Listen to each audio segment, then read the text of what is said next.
Photo video viral करतो अशी धमकी देऊन अल्पवयीन मुलीचे धर्मांतर करून लग्न केले, नंतर तिच्यावर जबरदस्तीने अत्याचार केल्याप्रकरणी 5 जणांविरुद्ध सदर बाजार पोलीस ठाण्यात गुन्हा दाखल झाला आहे।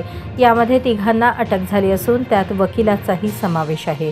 इस्राईल अहमद शेख वय 24 राहणार गुरुनानक चौक सोलापूर, मोहम्मद हनीफ सादिक शेख वय 23 राहणार कुर्बान हुसेन नगर, ॲडव्होकेट अब्दुल सलीम खतीब वय 29 राहणार न्यू बापूजी नगर, फिरोज व त्याची आई दोघेही राहणार गुलबर्गा असे गुन्हा दाखल झालेल्यांची नावे आहेत। 12 डिसेंबर 2025 रोजी त्याने विजापूर रोडवरून कारमध्ये बसवून कोर्टाजवळील शहर काझी येथे खतीब वकिलाच्या मदतीने दिशाभूल करून धर्मांतर करून इस्राईल याने पीडितेशी लग्न केले, त्यानंतर गुलबर्गा येथे जबरदस्तीने पळवून नेले, तिथे तिच्यावर अत्याचार केला असे फिर्यादीत नमूद आहे।